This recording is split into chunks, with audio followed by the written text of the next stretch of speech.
What does the phrase confirm a covenant in Daniel 9:27 mean?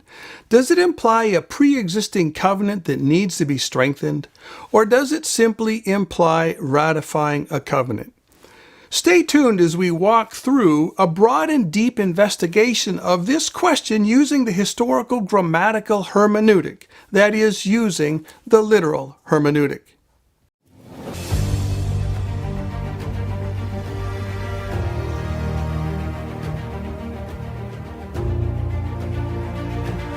Hi there, I'm Lee Brainard. Welcome to Soothkeep and another edition of Prophecy in the Crucible. My mission is truth. Truth at any cost. Truth above every other consideration. Now let's get into today's question. A few prophecy teachers have raised a controversy over the meaning of the phrase Berit Higbir in Daniel 9:27, claiming that it must mean confirm an existing covenant because the word confirm implies the prior existence of a covenant. Folks, this is a big mistake. The phrase Berit Higbir simply means to confirm or ratify a covenant. There's no implication of any covenant or treaty or agreement proceeding.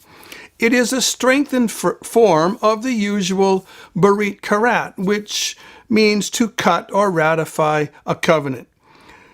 The use of the verb gaber here in this construction signifies that the covenant is ratified with an unusual amount of domination, power, and force. Now, this point is easily verified if we will just take the time to invest some elbow grease in the applicable source materials. In this investigation, we are going to examine the testimony of the English dictionaries on the meaning of confirm when used with things like covenants and treaties and agreements. We're going to look at the testimony of the English and German translations of the Bible.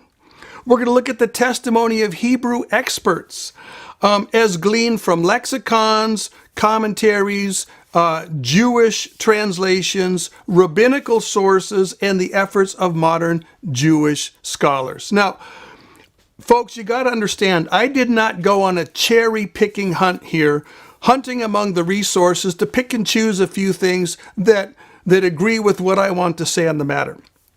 I just went through the resources and I took things as I found them. There was no cherry-picking involved. I took what I found regardless of what they said in the matter. So this is a fair representation of how the English language and the German language handles confirm a covenant and how the Hebrew experts handle and translate confirm a covenant. Let's start with the English definition of confirm. Now, folks, you got to understand, I have limited our investigation here to the specific entry that concerns covenants, treaties, agreements, ratifications, etc. It's not legitimate to go to the dictionary and take any definition you please and plug it into this question. If you do that, you are unfaithful to the historical grammatical hermeneutic. That is a breach of exegetical integrity. You can't do that. You need to use only the entries in the dictionaries that concern covenants, treaties, agreements, etc. No other entry is allowed. Now, let's look at the testimony of these dictionaries. I investigated 6 dictionaries. I just went to the 6 most common popular dictionaries that people might actually have on their shelf or on their computer. The Merriam-Webster dictionary says, give approval to, ratify, and it gives the example of confirm a covenant. And note here, folks, in this example, that confirm a covenant equals approve or ratify a covenant. They're being used as synonymous phrases. In the American Heritage Dictionary, we read, to make valid or binding by a formal or legal act, ratify.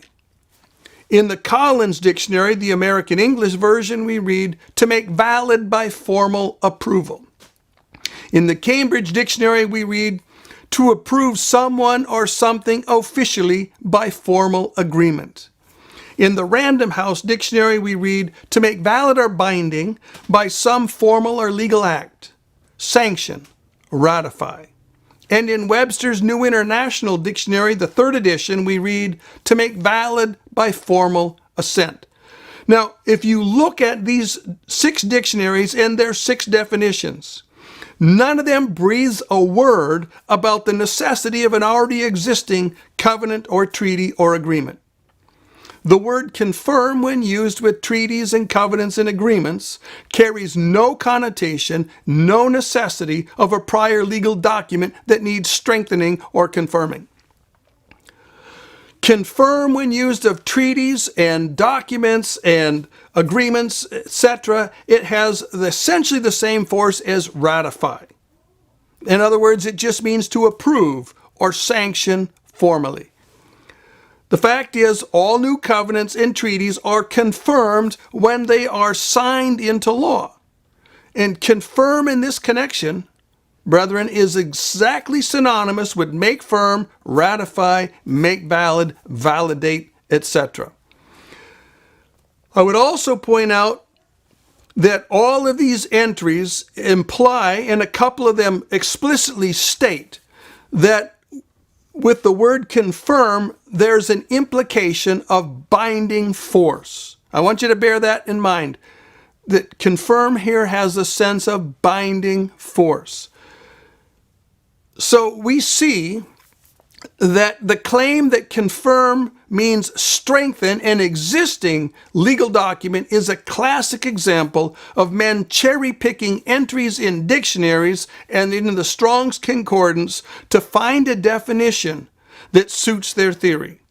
What they are doing when they do that is not exegesis, but eisegesis. If we are simply going to let the dictionary, used as it ought to be used, define the word confirm, that theory is completely blown out of the water. Well, now let's go to the English translations. Now that we have established that the meaning of the English word confirm, when used in reference to things like treaties and covenants and agreements, has nothing to do with the previously existing document, or at least no necessary implication of a previously existing document, now we are in a place where we can rightly understand the testimony of the English translations. And we're going to notice that there's 2 translation patterns that we're going to see over and over and over again in the English language. We're going to see confirm a covenant, and we are going to see make a firm covenant. 2 translation patterns. Now, we could multiply the examples to great length, but we don't need to. The 8 that I'm going to give are perfectly suitable to make the case. They're going to suffice just handily. And they illustrate the pattern that's virtually universal among the English translations. The King James says, he shall confirm the covenant with many. The New King James says, he shall confirm a covenant with many. Darby says, he shall confirm a covenant with the many. The Webster's translation says, he shall confirm the covenant with many. The NESB says, he will make a firm covenant with many, or with the many. The ESV says, he shall make a strong covenant with many. The JPS, or the Jewish Publication Society translation, says, he shall make a firm covenant, and the Complete Jewish Bible says, he will make a firm covenant. So notice that confirm a covenant and make a firm covenant are not 2 distinct phrases with 2 distinct meanings that the translator or interpreter has to choose between. You're not having to choose between door A and door B. All you have to do is choose between 2 things that are synonymous in meaning. The fact is, confirm a covenant bears the exact same meaning as make a firm covenant. Notice confirm and make firm. Same meaning, folks. Now, there's less potential for ambiguity to the English ear with make a firm covenant than there is with confirm a covenant, and the present controversy is a great illustration of this. But the fact of the matter is the two phrases mean the same thing in the English language. So the choice that we're facing when we choose between these two phrases, whether we're executing an English translation or preferring an English translation, the choice is between a rendering that is more formally literal, that's confirm a covenant, or one that is more conceptually literal, make a firm covenant. They're both literal. One is more formally literal and the other is more conceptually literal, but they are both literal and they both have the same meaning. Now, I should mention that you can find translations that appear to be contrary to these English translations. You'll find translations that take the path of strengthening a covenant. For example, now these are rare translations that do this, but they are out there. They're a rare exception, not the rule. Martin Luther's translation is an example, and so is Young's literal translation. But folks, the presence of this translation does not prove that the translators intended to convey the idea of strengthening a prior treaty or a prior covenant. All it has to mean is that they are making a strong covenant, that they are forging a covenant, that they are forcing a covenant. And I think that that's where most of the people that have gone in the path of translating by strengthening a covenant, that's the direction they're going, whether they make that translation in a translation or they make it in a commentary. They're going down the path not of strengthening an existing covenant, but of forcing or forging a covenant. Now, one thing I want to illustrate here with all these different English translations I've given, you do yourself a tremendous favor if you use a variety of relatively modern literal translations. It gives you a distinct advantage in determining the correct sense and the correct translation of any passage. And you'll also begin to see times where it looks like the translations are actually going in different directions. They're not really going in different directions. They're just looking at the same thing from a different angle. Well, let's move on to the German translations. The German translations present essentially the same information that the English translations present when it comes to the translation of Berit Higbir, confirm a covenant. But they also convey some information that's implied in the verb, which the English translations typically fail to bring out. I'm going to give 6 translations that illustrate this point. The first is the Elberfelder. Wird einen festen Bund mit den vielen schließen. He will close, that is, make a firm covenant with many. The Schlachter Bibel. Man wird vielen den Bund schwer machen. One will make the covenant difficult for many.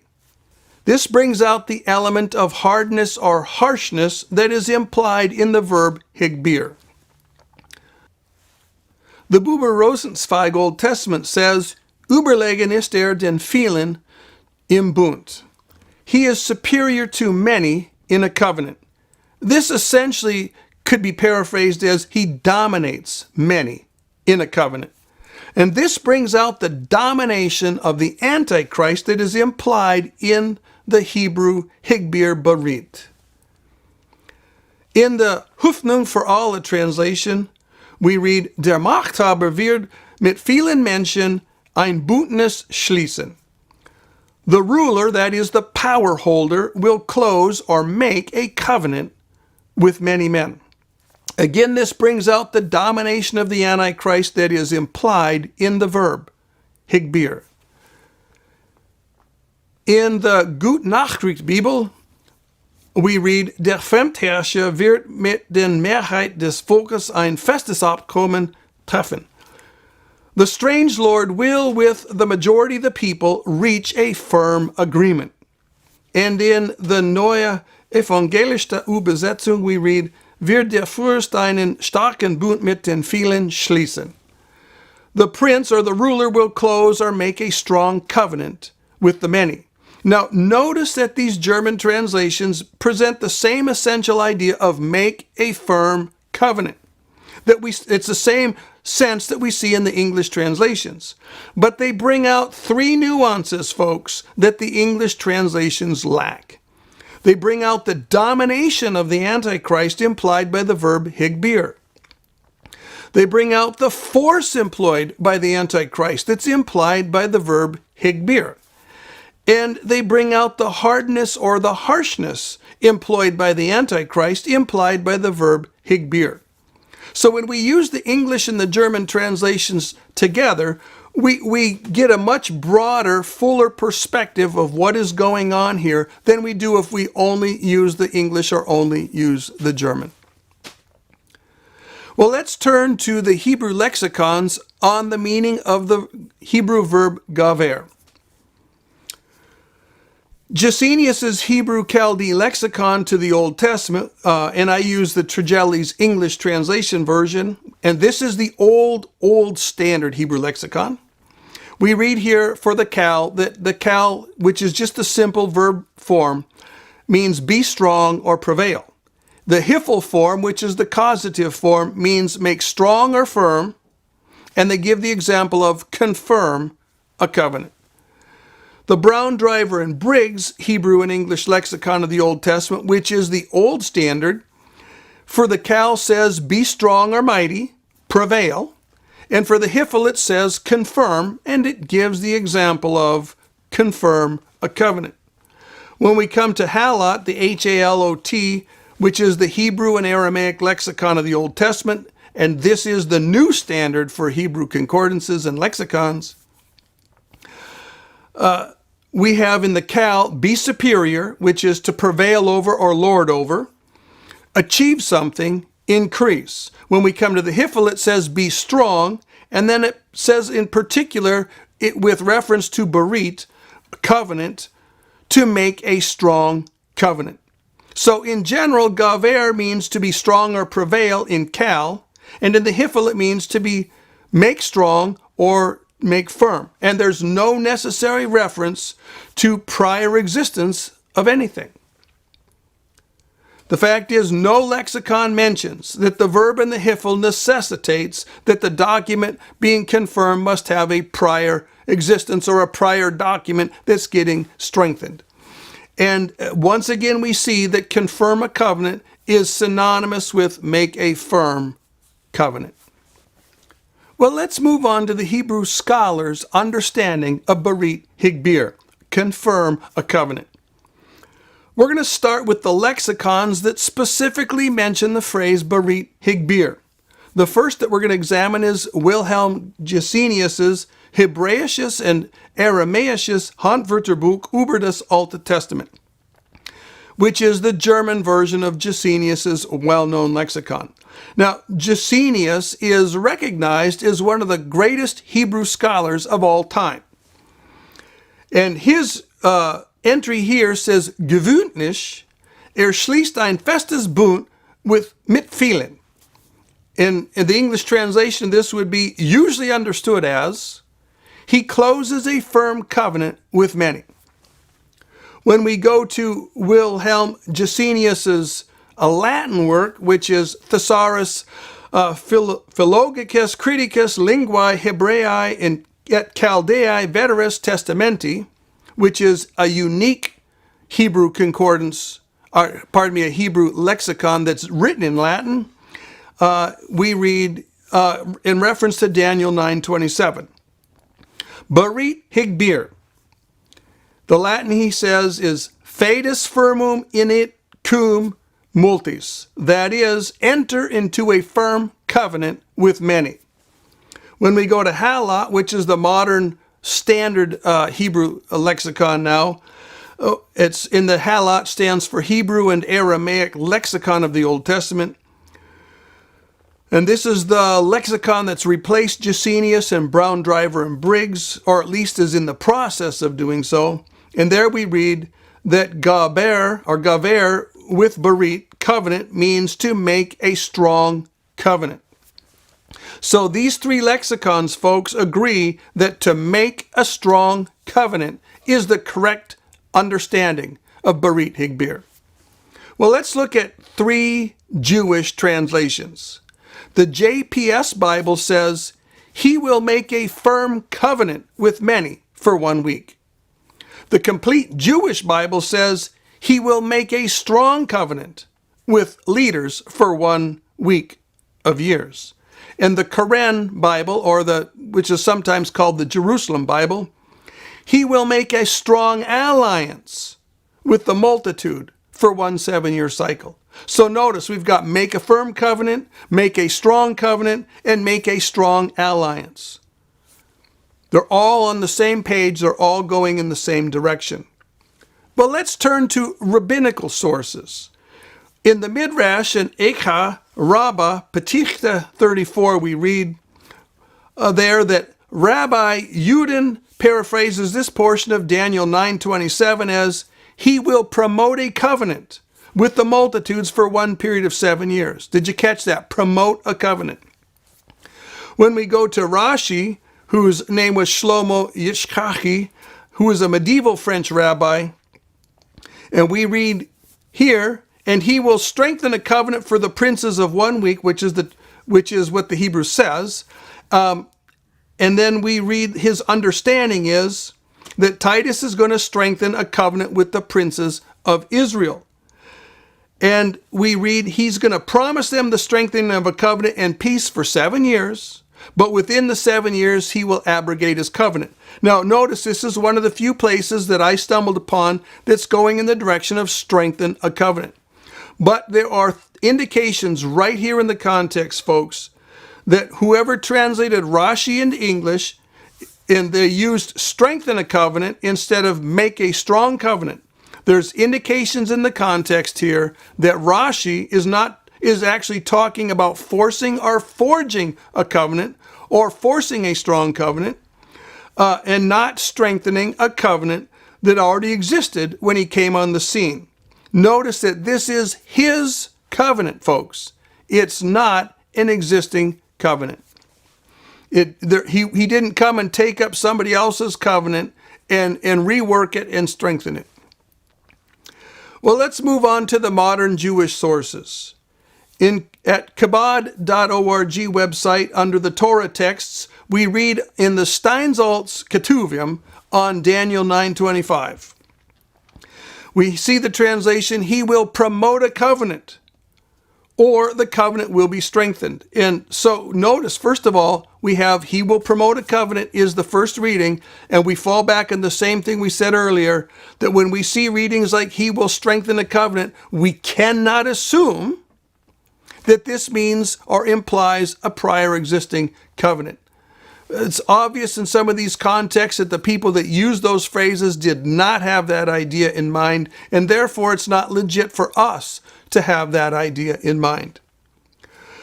When we go to the TorahClass.com website and we look in the section that's Daniel and the Messiah, Part 1, Daniel 9:24 through 27, we read there, "And he shall make a firm covenant with many for 1 week." When we go to